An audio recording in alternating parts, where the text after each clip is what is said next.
Good morning to the Danube And I International really Church. Hi, appreciated my his name's Doug heart Pollock. for I'm from seeing Cincinnati, Ohio, and I've been in your country the past few days, speaking in different venues, and I consider it a great privilege to be with you this morning and share some thoughts that I've been sharing with God's people all over the world.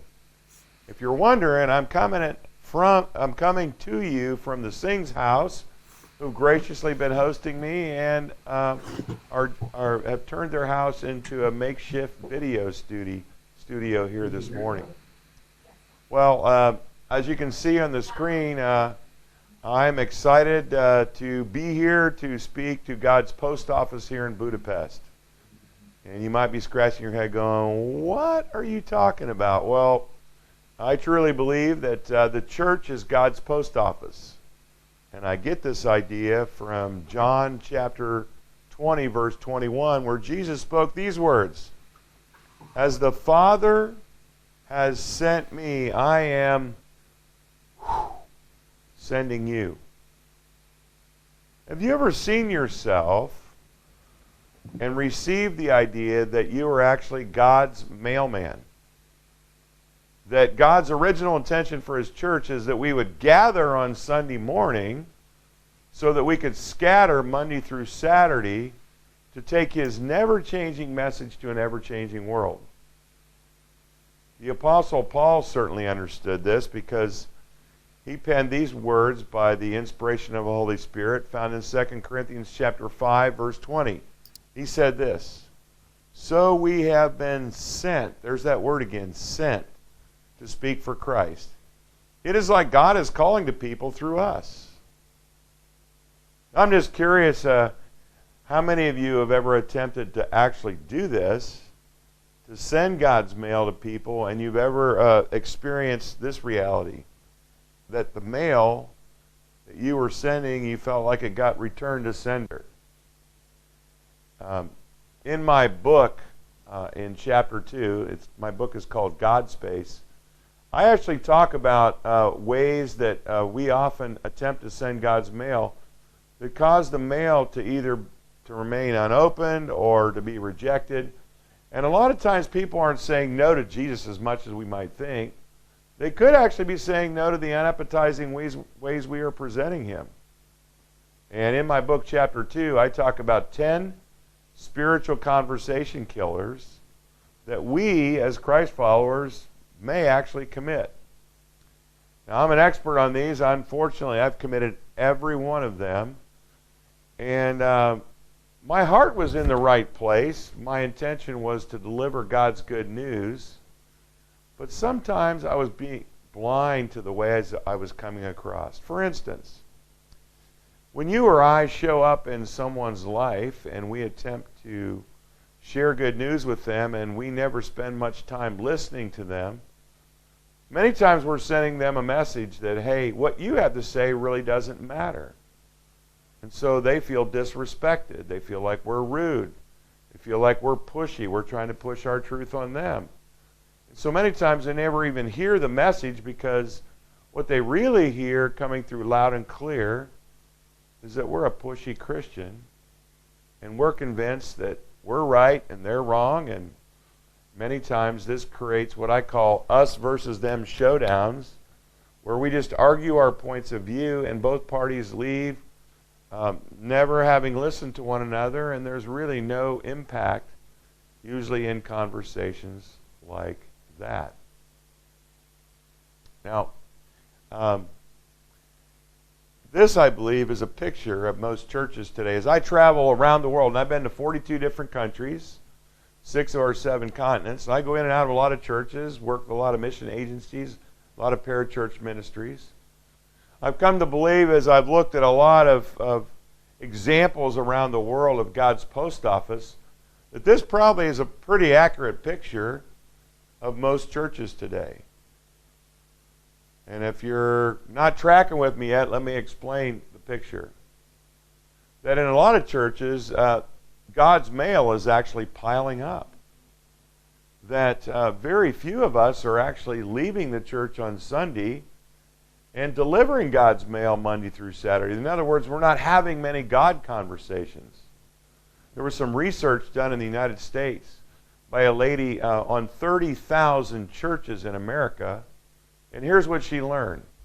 She learned that only 1/2 of 1% of those churches, 150 out of the 30,000 churches, could report more than one adult baptism in a given 3-year period.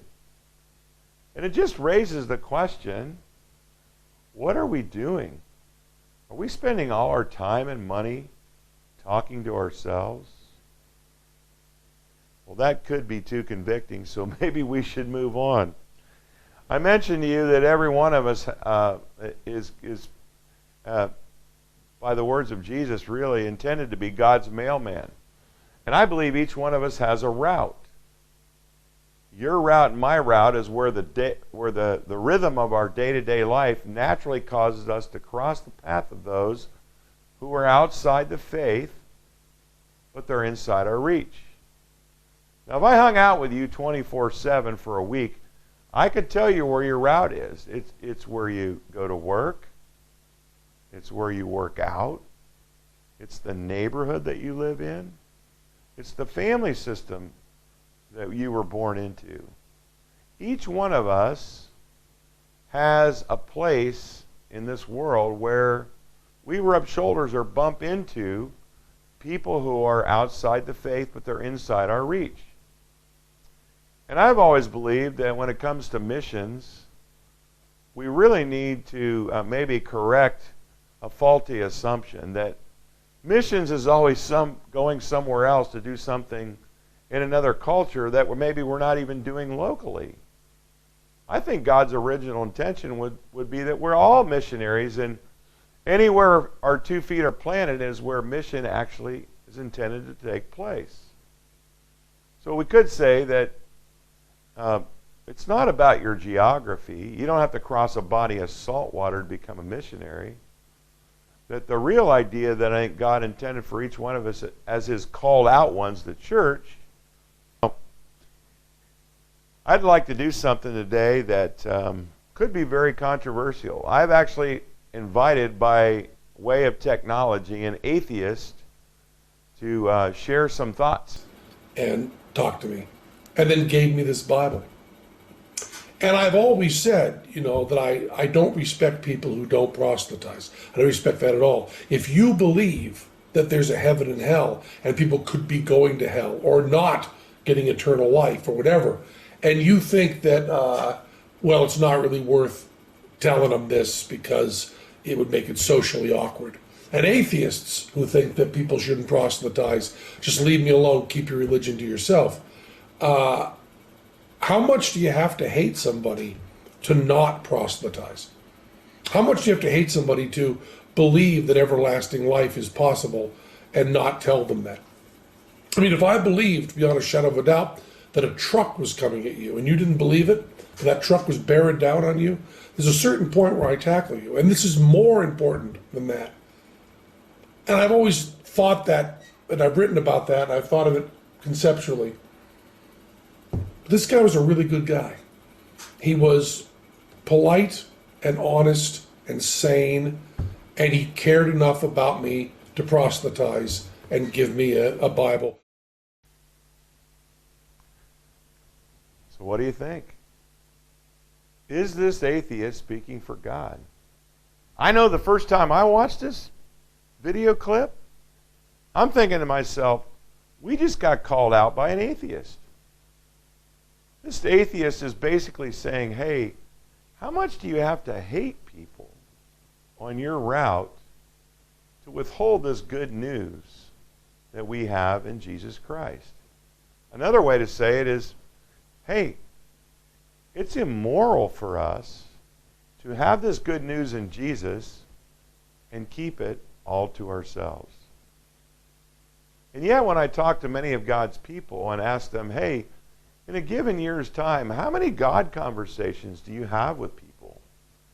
Most of the people I'm bumping into and talking to say very, very few.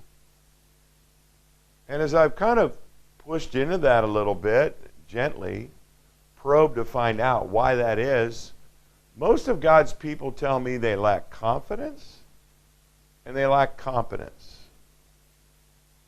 And so for the rest of our time together this morning, I would like to address those two areas. How can we grow in our confidence and competence? And the number one question, I call it the $1 million question, that I'm often asked by God's people is, how do I have God conversations without being socially inappropriate? Or another way that people often say it is, I just don't know how to get the conversation started. How can I do that in a natural, authentic, doable kind of way? Because once it's started, I'm okay, but I just don't know how to get the conversation started. Well, let's take our cue from the Bible that in Colossians chapter 4, verse 5, we are actually told to be wise toward those who are outside the Christian faith. We're told to make the most of our opportunities. What would that look like? Well, I have to be honest, my hero in this area is Dr. Ravi Zacharias. And here's what he says, and I want to see if you resonate with it. He said this, today we have to find the back door into people's hearts because the front door is heavily guarded. Do you resonate with that? Does that sound like your reality here in Budapest?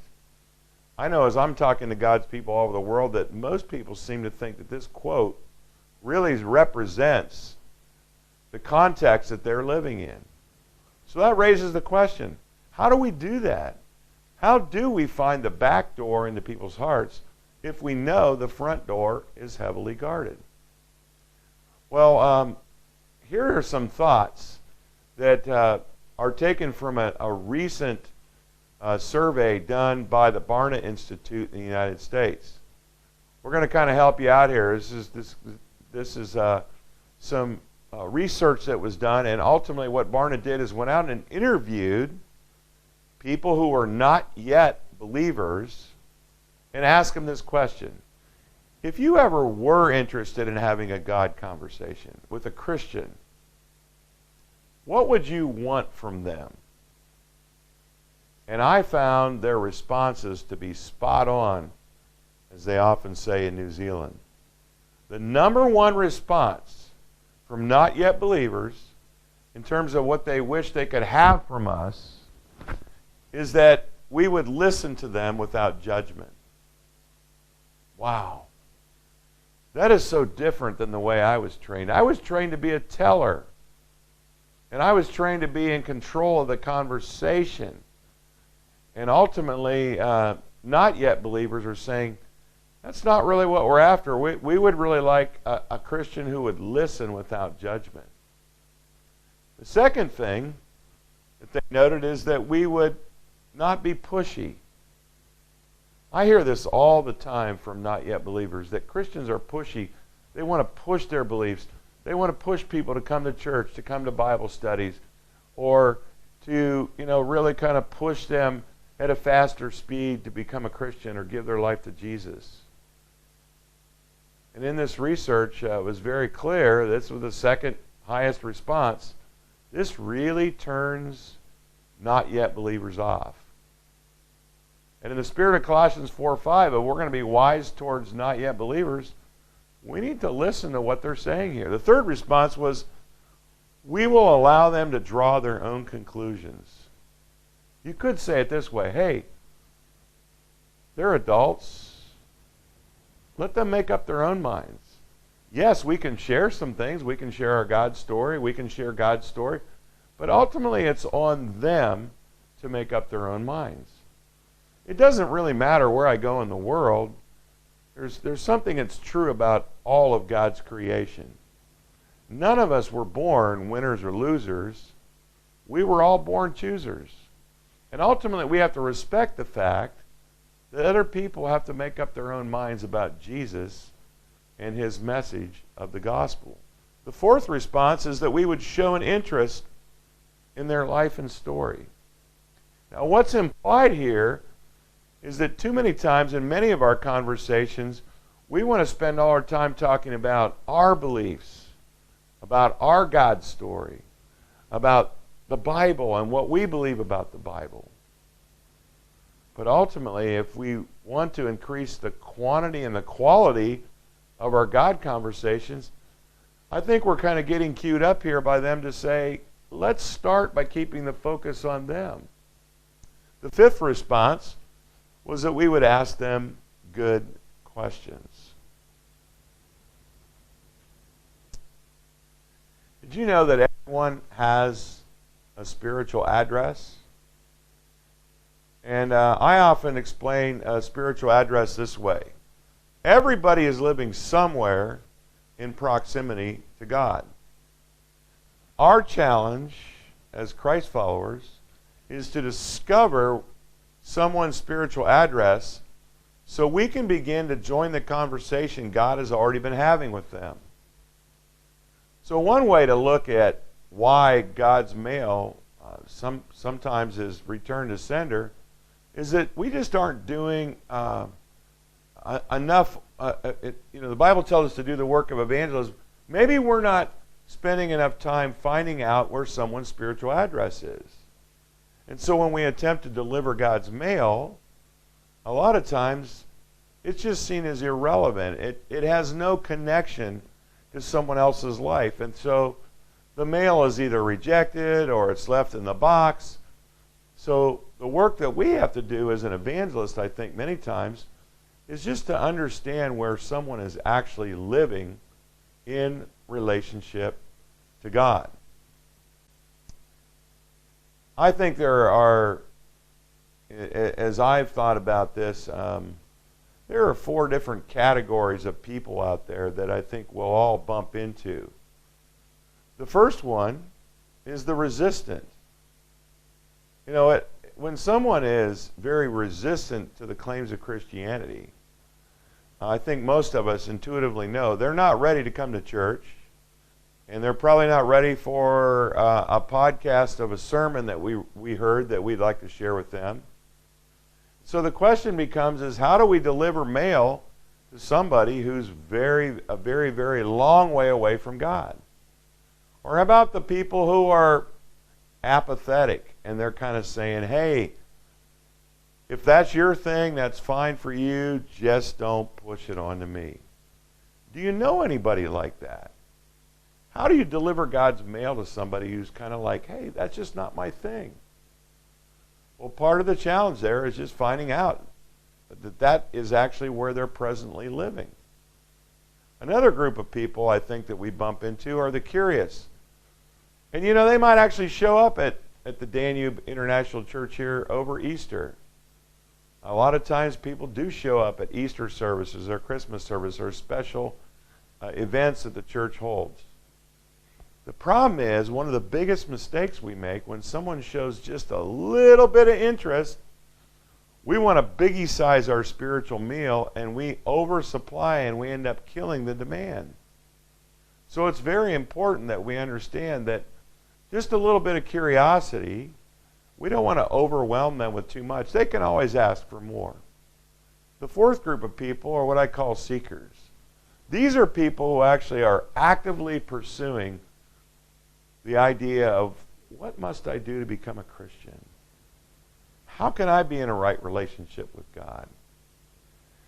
And of course, it's always exciting to be around people who are living at this particular spiritual address because we know they're well on their way to becoming a Christian. And now God wants us to use our attempts to deliver His mail to them to help them to come to the foot of the cross and admit their need to Jesus. I'd like to share a story with you that I think ties all these thoughts I've been sharing with you together. And it's a story that happened in the United States.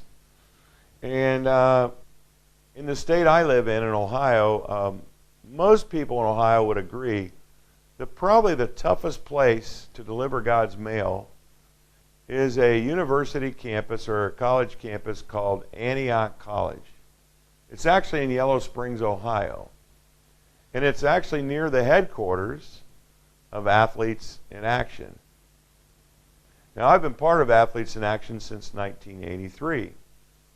And one of my titles in Athletes in Action is I'm the evangelism trainer. And I've been the evangelism trainer since the year 2000, where I champion the whole area of evangelism in our ministry and attempt to equip our people to increase the quantity and the quality of their God conversations. Well, I was sharing some of the big ideas with some of our young staff from my book, God Space, and I said, you know, let's go do it. I get excited about talking about evangelism, but I'm actually a whole lot more excited about actually getting out there and do it. And so I said, where's the toughest place you can think of to actually deliver God's mail? Well, everybody quickly agreed that it had to be at Yellow Springs, Ohio, at Antioch College. So as we assessed the spiritual address of this place, we quickly concluded that they are very resistant and maybe even hostile to people like ourselves who are Christians. In fact, we'd heard stories of how they had students from Cedarville College kicked off campus. Crew tried to start a ministry there, and they shut that down immediately. So we knew they weren't really ready for us walking over there and wanting to pull out the 4 spiritual laws and start a conversation that way. They would have had us kicked off campus. So we decided to lead with kindness. You see, people who are far from God usually aren't ready for our words, but they are ready for something, and they're ready for kindness many times. A good friend of mine has said that good deeds create goodwill, which helps to open the heart to the good news. So what we decided to do was a very hot day, about close to 100 degrees. The humidity was very high. It was just really, really a tough day to be outside. So we decided to buy a bunch of drinks, put them on ice, and I brought a drink cooler around, and I was pulling around on campus, and I saw 7 students outside the cafeteria, and I pulled up to them and said, hey, anybody want a cold one? This one guy looks at me and says, hey, man, what you got in there? I said, well, probably not what you really want, but here's what I have today, and it's on the house. Well, this one girl looked at me and she said, why are you doing this? I said, well, when I was your age and a college student, someone demonstrated God's love to me in a practical way. And that's all I'm out here doing today, is just demonstrating God's love in a practical way and just telling you, hey, God's crazy in love with you, and we just want to demonstrate that. She looked at me, and she had a scowl on her face, and she said, who's God? I said, the God who changed my life. She goes, what religion are you? I said, I have to be honest, I hate religion. Religion is just a bunch of rituals and traditions. Religion seeks to change people from the outside in. I'm talking about true spirituality, where God actually puts His Spirit inside of you, and He changes you from the inside out. I said, Christianity is not a religion. A lot of people think it is. But it's actually a relationship that we have with God, and He puts His Spirit on the inside of us. And she goes, you know, man, that sounds pretty cool. And so then I asked him a question. I said, I'm curious. How did you end up here? Why did you come to this school? And of the 7 people in the group, I had somebody from Maine. I had a person from Canada. I had a person from Oregon. I mean, they were all over the map. And you got to understand, this school is kind of like out in the middle of nowhere, like in a little cornfield in Ohio. It's not like a major city in Ohio. And I just found myself going, how did you guys find this place, and what attracted you to come to Antioch College? Well, the answer was pretty universal. Every one of them came to this school because from their point of view, this school valued open-mindedness. So as I listened to them, it became very clear that they each had a shared common value: to be open-minded. The secret to being interesting in a conversation, I found, is to be interested. So I probed a little further to find out why this value is so important to them, and just what they were thinking about the school now that they'd been there. So here was the question I asked next. I said, well, now that you've been here for a while, do you feel like this school lives up to its reputation of being the most open-minded school in the United States? They looked at me and they started to laugh and said, it's okay, but it's not as open-minded as it thinks it is. I mean, this school hates white middle-class people who live in the suburbs. And I was sitting there thinking, well, at least I know where I stand, because at the time that's where I was living, in the suburbs with my wife and 2 boys. I paused and I said, do you ever think it's okay just to close your mind to things? Do we have to keep our mind open to everything? I said, for instance, if you're in a bad relationship, in fact, a relationship where you're being abused, either physically or emotionally, do you feel like you have to stay in that relationship just for the sake of being open-minded, to kind of live out your values? That question was it sent like an earthquake that tremored in their lives and in their particular worldview. Because sitting in that group of 7 people, there was a transvestite, 2 lesbians. I mean, people were all over their map in terms of their lifestyles and their sexual orientations. One by one, they began to share their horror stories of how they had been abused in different relationships. As I listened to them, the Spirit of Jesus gave me compassion for the brokenness they had experienced in these relationships.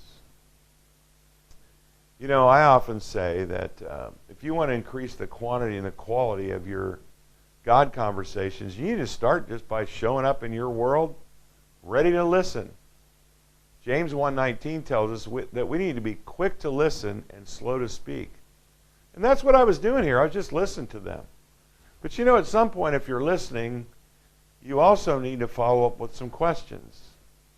We're often just one great question away from a God conversation, but we'll never know unless we ask. So here's what it sounded like that day as we continued this conversation. I said, as I'm listening to you guys, I'm just wondering if you still hold on to the hope of finding true love in a relationship someday. And they all kind of thought about it for a moment and said, well, we're sure hoping so. And I said, well, I've always believed that if you're going to find something, you got to know what it is that you're looking for in order to find it. So if you're going to find true love, what is your definition for true love? You would not believe the response I got. They looked like deer in the headlights as they sat there, and it was kind of like, ba-dee, ba-dee, ba-dee, ba-dee, ba-dee. Nobody said anything. It was like I'd ask them the hardest question of their life. And all I asked them was, hey, define the word love. One guy felt, I think, like he had to say something. After all, hey, we're college students. Surely we have a definition for love. Here's what he told me that day. He said, I think love is a feeling you're going to feel when you've had a feeling you've never felt before. I stopped and started laughing. I said, dude, that's pretty deep. And everybody else started to laugh as well. I said, could I try out my definition on you? Now, I don't want you to miss a big point here. That when we start moving towards having a God conversation, we always, always, always need to ask for permission. And that's what I was doing at that moment. I was asking them permission for me to share a thought that I had on the subject. Well, apparently I had earned some street cred because now they were willing to hear from me. And they said, yeah, go ahead. I said, well, I think love is a commitment that you make to act in someone else's best interest. They stopped for a moment and thought about it and go, Hey, man, that's really good. Like, I really like that. I said, if you like that, I've got a better one for you. And the one guy looks at me and he says, if you've got something better than that, I want to hear it. So I pulled out my iPhone. I dialed up my Bible app. I went right to 1 Corinthians 13, verses 4 through 7, the famous passage where love is described. Love is patient. Love is kind. It does not envy. It does not boast. I pulled that up and I just passed it around and let them read the greatest definition of love I've ever seen.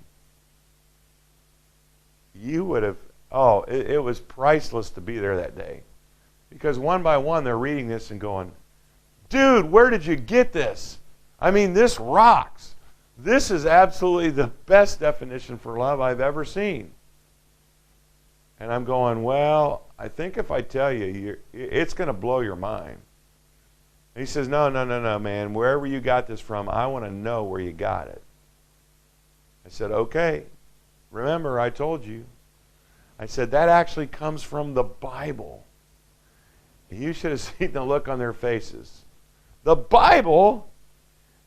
The reason I think they were so astounded is because from their point of view, the Bible was a book written thousands of years ago that had these archaic ideas that were keeping our society from progressing and discovering, better ways to live life. Their perspective towards the Bible was a book that had nothing to do with their life, and everything in it was irrelevant. All of a sudden, because I had taken some time to discover their spiritual address and discover a hunger and thirst they had in their own heart and show them how God, the source of living water, might actually satisfy the thirst that they actually had. All of a sudden, God's space had been created, and they were open to have a tremendous God conversation for the next 2 hours. We sat and talked about God. I shared my God story. I shared God's story and what God did to demonstrate his love towards us. You remember the girl earlier that I mentioned who had fangs and she kind of like was ready to pounce on me at the beginning of the story? About 2/3 of the way through our conversation together, she looked at me and she said, I want to tell you something, man.